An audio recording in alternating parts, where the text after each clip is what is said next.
Okay, ready for a deep dive into something really fascinating. We're going to be talking about spirit sex. Right. And before you think we're going full on, spooky ghost story hour, we're actually looking at this concept through the lens of Donald Tyson's book, Sexual Alchemy. Okay. It really digs into, like, the historical and cultural beliefs surrounding this whole idea of magical intercourse with spirits. Right. So where do we even begin unpacking something like this? It's a lot, right? Well, I think, Tyson starts by kind of looking at how widespread this belief is. Mm. He makes the point that these aren't just like isolated incidents or fringe beliefs. It's these recurring patterns, and they point to something deeper in like the human psyche Mm. about sexuality and spirituality being kind of intertwined. So it's not like people were like ashamed to talk about this or anything. It was just like a known It thing. seems like it was more readily talked Mhm. about, yeah, accepted. Yeah. So what kind of historical examples are we talking about here? I mean, where do we even see this? Well, he gets into shamanic traditions, for example, and this idea of the ayama. It's basically like a spirit lover, that will guide and teach shamans. Okay. Yeah. And it's not seen just as like a quick fling. It's a profound uh, spiritual experience to connect with knowledge and power. That's a lot different than like how these things are usually portrayed. I mean, you think about like stories about incubuses and succubuses like preying on people in their sleep. Right. It's it's a lot scarier. It is interesting, though, how, he points out that even those scary stories still speak to this belief system where, sexual encounters with spirits weren't just, possible, but almost like a tangible reality. Yeah. It's fascinating. So I'm curious, like, how does Tyson connect these threads, right? Because you have like Right. the benevolent spirit guides on one hand, and then these demonic lovers on the other. How do we even begin to reconcile those two? Well, he kind of suggests that a lot of these beings, despite, how different they seem, they might come from like a single archetype, Yeah. this great mother goddess figure. Right. And across cultures, this figure represents like this creative energy. And, that energy, it's very closely tied to sexuality. So we're talking about like a universal kind of archetype, like how people talk about the Earth Mother and fertility and all that. Exactly. Like, yeah, a symbol of creation and fertility and nurturing. And Tyson, he focuses specifically on Lilith. Oh. That figure from Jewish folklore. Yeah. He sees her as a really powerful representation of this archetype. That makes sense. She's always portrayed as like this very alluring but also very dangerous figure. Exactly. Very much so. Yeah. So how does he make that connection from Lilith to like this broader idea of spirit sex? Well, he suggests that Lilith represents this raw kind of primal aspect of this great mother goddess. Right. A force that can create and destroy. Right.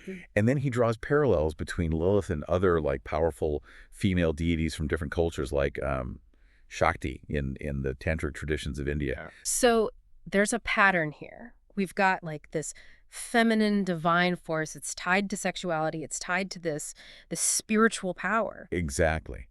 And it goes even further than that. Tyson also explores how this concept of harnessing sexual energy, even for spiritual purposes, shows up in alchemy, Oh, wow. Okay. which is really interesting. So you're telling me that those medieval alchemists with their potions and all their experiments were also interested in the power of sex? Yeah, absolutely. And they actually had a specific term for it. They called it sexual alchemy. Oh, wow. And they were really into this idea of the homunculus, this being that's created through these alchemical means, I've heard of that. Like they would use often using like semen and menstrual blood. Yeah. Okay. Now that is an image. So we've got ancient shamanic traditions, powerful goddesses, and now we have alchemists trying to brew up who knows what. This is a lot. Yeah, a lot to unpack. But it's really interesting how Tyson kind of weaves these threads together, Mhm. from ancient religions to folklore to alchemy. Yeah. And it shows how persistent this belief in spirit sex is Mm-hmm. and how it can lead to spiritual transformation. It's been around for a long time. Right. And this is where his book gets really interesting. He actually goes beyond just talking about like what people believed. Yeah. And he actually gets into like the practices associated with spirit sex. Okay, so we're moving from the what to the how. Yeah. I gotta say, I'm curious, but I'm also a little skeptical. Like, is this something Tyson thinks just anyone can do? It seems like, yeah, he suggests that with the right mindset and preparation, anyone can potentially, tap into this. Okay. One of the key techniques that he describes is creating these things called talismanic images. Talismanic images. I don't think I've heard that term before. What does that mean? So think of it as like a visual representation of the spirit, Okay. almost like a portrait. Okay. But instead of using paint or charcoal, you're actually using the spirit's name and their attributes to build this image. So like a magically charged portrait that helps you like connect with a specific spirit? Yeah, exactly. Okay. But how does that work, like practically speaking? So he explains it's based on this system of occult correspondences. Hmm. Basically, every letter of the alphabet has these um, qualities associated with it, colors, shapes, even like personality types. Hmm. And by understanding those connections, you can kind of decode the spirit's name and turn that into a visual representation. Wow. Okay. That's fascinating. But okay, so let's say you create the image, right? How do you actually go about like connecting with and interacting with the spirit on, well, I guess a more intimate level? Well, he stresses how important it is to change your state of consciousness. Right. So he talks about things like visualization, controlled breathing, even physical exercises like yoga to kind of prepare for these encounters. So you're almost like fine-tuning an instrument. You're getting your mind and body ready to be more sensitive to these subtle energies. Yeah.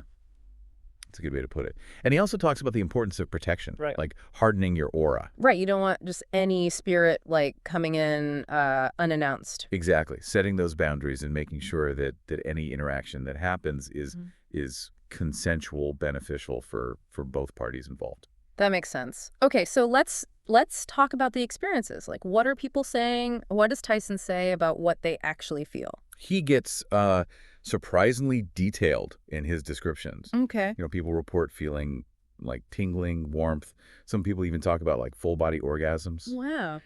Some people even describe feeling physical pressure, caresses, even like the sensation of actually being penetrated. Wow, that's really intense. It sounds like these experiences are really vivid, really real for the people who have them. Does Tyson offer any kind of explanation for how this is even possible, especially since we're talking about beings that aren't, physically there? He kind of gets into this idea that these encounters, they happen on what he calls the astral plane. It's like a different realm of existence. It's more subtle than the physical world, but no less real. Okay. And he suggests that on this plane, energy and consciousness, they can interact in ways that, we're only just starting to understand. So are we venturing into like astral projection, out of body experiences, that kind of thing? Exactly. Yeah. He doesn't shy away from those ideas at all. He even mentions this substance called the oil of Lilith.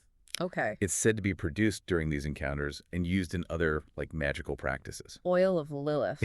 That sounds interesting. What is that exactly? So he describes it as like this tangible manifestation of the energy that's exchanged during these encounters. Okay. And it's said to have this really potent fragrance. Okay. Some people even say it like shimmers, It has this like otherworldly appearance. Yeah. And it's believed to have powerful magical properties, Right. It's often used in rituals and spells that have to do with love, lust, even like spiritual transformation. So it's not just the experience itself. It can have like real tangible results in the physical world.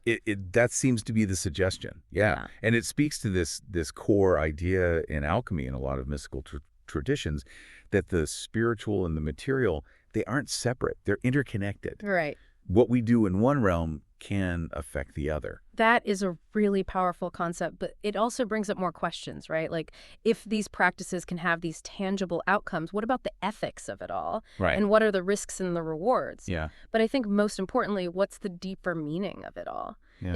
Is it just about pleasure, or is there something more profound going on here? I feel like we keep coming back to this question of like, what does it all mean? Yeah. Is spirit sex just about like a different kind of pleasure, or is there, something more to it, according to Tyson? Well, Tyson definitely sees it as something more than just like, physical pleasure. Oh, okay. He says that the real goal of sexual alchemy and spirit sex too is spiritual immortality.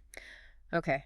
When you say spiritual immortality, we're not talking about like living forever, are we? Like in these bodies? No, not in the traditional sense. Yeah. He's really talking about transcendence. Yeah. Like using these really powerful often like ecstatic experiences to kind of evolve on a deeper level, Okay. connect with something bigger than ourselves, Right. and prepare for what might come after this life is over. Yeah. That's a lot to wrap your head around. It makes you wonder if you set aside all the skepticism, could these ancient practices, these ideas that we might think are really out there, could they be onto something? Could there be some truth to it? Well, I think that's the beauty of exploring these ideas, right? Yeah. It forces us to kind of confront what we think we know and be open to other possibilities. Yeah. This has been quite a deep dive. Yeah. We've gone from ancient shamanic traditions to alchemists to like the really personal details of spirit sex and then this idea of spiritual immortality. I have to say I'm left with more questions than answers. I think that's okay. I think sometimes the best thing we can take away from exploring these topics is just, that sense of wonder, that desire to learn more. Yeah, that's a good point. So for everyone listening, if anything we talked about today piqued your interest or challenged your beliefs or maybe even just left you, a little confused, that's okay. Take those questions, take that intrigue and just keep exploring. You never know what you might learn about yourself or the world around you.